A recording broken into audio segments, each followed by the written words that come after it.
پاکستان کی سیاسی تاریخ میں تحریک لبیک وہ واحد مذہبی سیاسی جماعت ثابت ہوئی ہے جس کے احتجاج کے بعد ہر مرتبہ ریاست نے ہتھیار ڈالے اور معاہدہ کر کے اس کے احتجاج سے جان چھڑوائی۔ تحریک لبیک ہی وہ واحد تنظیم ہے جس کو کالعدم قرار دینے کے بعد فیصلہ واپس لے لیا گیا اور قومی دھارے کی سیاست میں حصہ لینے کی کھلی آزادی دے دی گئی۔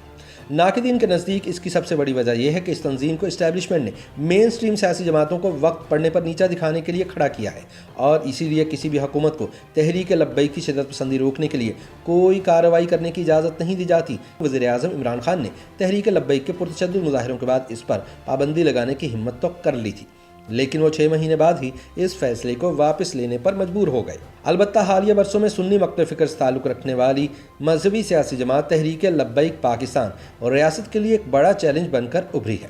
تحریک لبیک کے مظاہروں اور احتجاجی دھرنوں کے دوران اموات کے علاوہ کئی روز تک ملک میں نظام زندگی مفلوج رہنے اور شہریوں کے جان و مال کو درپیش چیلنجز کی وجہ سے مختلف حکومتوں کے لیے یہ مسئلہ درد سر بنا رہتا ہے۔ تحریک لبیک کے دھرنوں کے باعث حکومتوں کی جانب سے بھی بڑے فیصلے لیے جاتے رہے، کبھی وزراء کے استعفے تو کبھی فرانس کے خلاف قرارداد کی منظوری کے ذریعے بھی ان دھرنوں کو ختم کیا جاتا رہا۔ یاد رہے کہ توہین مذہب کا الزام لگا کر جنوری سن 2011 میں پنجاب کے اس وقت کے گورنر سلمان تاثیر کو قتل کرنے والے پولیس اہلکار ممتاز قادری کی سن 2016 میں پھانسی کے بعد تحریک لبیک بننا شروع ہوئی۔ ممتاز قادری کی نماز جنازہ میں شرکت کے لیے ملک بھر سے لاکھوں افراد لیاقت باغ آئے، جن میں علامہ خادم حسین رضوی سمیت سنی مقطع فکر کے دیگر علماء بھی شریک ہوئے۔ نماز جنازہ کے بعد ملک بھر میں احتجاج کا سلسلہ شروع ہو گیا اور اہل سنت جماعتوں کے دھرنوں کے باعث نظام زندگی مفلوج ہو کر رہ گیا۔ گو کہ اس وقت تحریک لبیک کی باقاعدہ بنیاد نہیں رکھی گئی تھی، تاہم اہل سنت علماء علامہ خادم حسین رضوی، پیر محمد افضل قادری، انجینئر ثروت اعجاز قادری اور علامہ ڈاکٹر اشرف آصف جلالی سمیت ہزاروں کارکنان نے اسلام آباد کے ریڈ زون ڈی چوک پر دھرنا دے دیا۔ کئی روز جاری رہنے والے دھرنے کے باعث وفاقی دارالحکومت اسلام آباد میں ٹریفک کا نظام متاثر رہا، جبکہ مشتعل افراد نے میٹرو بس اسٹیشن سمیت املاک کو نقصان پہنچایا، جس پر متعدد افراد کے خلاف مقدمات بھی درج کیے گئے۔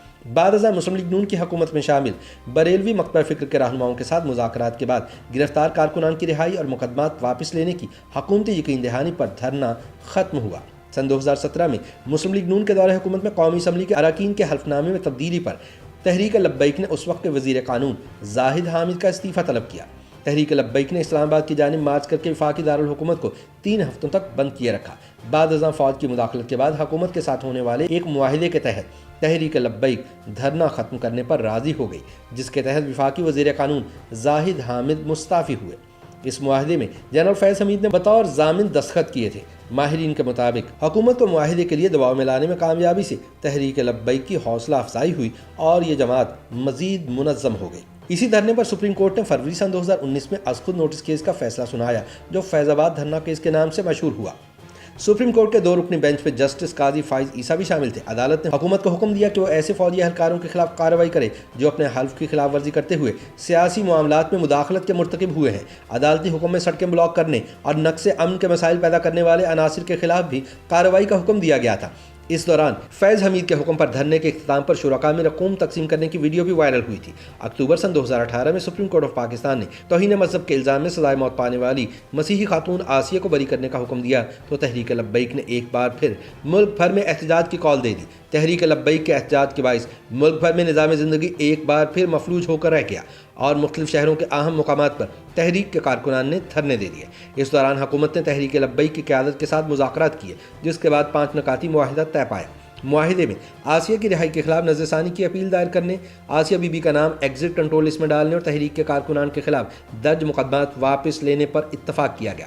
نومبر سن 2018 میں لاہور کے چیرنگ کراس میں دھرنے کے دوران ریاستی اداروں، فوج اور عدلیہ کے خلاف سخت زبان استعمال کرنے کے الزام میں تحریک لبیک کے مرکزی رہنماؤں پیر محمد افضل قادری اور علامہ خادم حسین رضوی کو گرفتار کر لیا گیا۔ بعد ازاں مئی سن 2019 میں پیر افضل قادری اور علامہ خادم حسین رضوی کو لاہور ہائی کورٹ نے ضمانت پر رہا کر دیا۔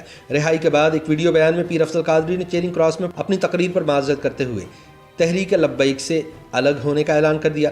فرانس میں نبی آخر الزماں حضرت محمد مصطفیٰ صلی اللہ علیہ وآلہ وسلم کے گستاخانہ خاکوں کی اشاعت کے بعد فرانسیسی صدر کی اس اقدام کی بھرپور حمایت پر تحریک لبیک نے ایک بار پھر اسلام آباد کی جانب لانگ مارچ کی کال دے دی۔ احتجاج روکنے کے لیے پولیس نے اسلام آباد کے داخلی اور خارجی راستوں پر کنٹینرز کھڑے کر دیے اور اس دوران جھڑپوں میں پولیس اہلکار اور تحریک لبیک کے کئی کارکنان زخمی بھی ہوئے۔ تحریک لبیک کا مطالبہ تھا کہ حکومت فوری طور پر فرانسیسی سفیر کو بے دخل کرے اور فرانس کے ساتھ تجارتی اور سفارتی روابط بھی ختم کیے جائیں۔ بعد ازاں حکومت کی جانب سے فرانس کے حوالے سے سخت موقف اپنانے اور سفیر کی بے دخلی کی یقین دہانیوں کے بعد تحریک لبیک کے کارکنان منتشر ہو گئے۔ فرانسیسی سفیر کی بے دخلی اور فرانس سے تعلقات منقطع نہ کرنے پر تحریک لبیک نے ایک بار پھر فیض آباد میں دھرنے کی کال دے دی۔ البتہ اس سے قبل نومبر سن 2020 کو علامہ خادم حسین رضوی کے وصال کے بعد جماعت کے امیر بننے والے ان کے بیٹے حافظ سعد حسین رضوی کی گرفتاری کے نتیجے میں حالات کشیدہ ہو گئے۔ تحریک لبیک کا احتجاج روکنے کے لیے پولیس اور رینجرز نے طاقت کا استعمال کیا اور لاہور کا علاقہ یتیم خانہ چوک میدان جنگ کا منظر پیش کرتا رہا۔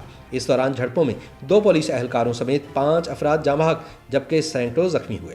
حکومت نے تحریک لبیک کو کالعدم جماعت قرار دے کر اسے تحلیل کرنے کی کارروائی بھی شروع کر دی اور فرانس کے سفیر کی بے دخلی کے لیے اسمبلی میں قرارداد لانے سے بھی انکار کر دیا۔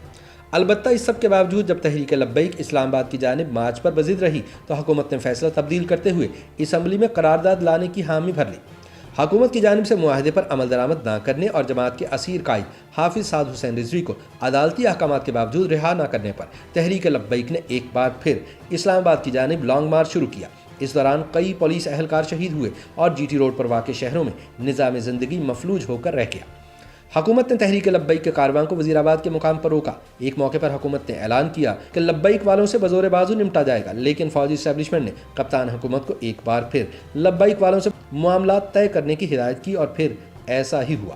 مفتی منیب الرحمان کی ثالثی میں حکومت اور تحریک لبیک کے مابین ایک خفیہ معاہدہ طے پایا، جس کے بعد نہ صرف تحریک لبیک کو کالعدم تنظیموں کی فہرست سے نکال دیا گیا بلکہ ہزاروں اسیر کارکنان بھی رہا کر دیے گئے۔ اس کے بعد وزیر آباد میں بیٹھے تحریک لبیک کے ہزاروں کارکنان واپس آ گئے۔ دوسری جانب ملک کے لبرل حلقوں کا کہنا ہے کہ تحریک لبیک کے ساتھ ایک بار پھر معاہدہ کر کے ریاستی رٹ کا جنازہ نکال دیا گیا ہے، جو کہ ملک اور معاشرے کے لیے نیک شگون ثابت نہیں ہوگا۔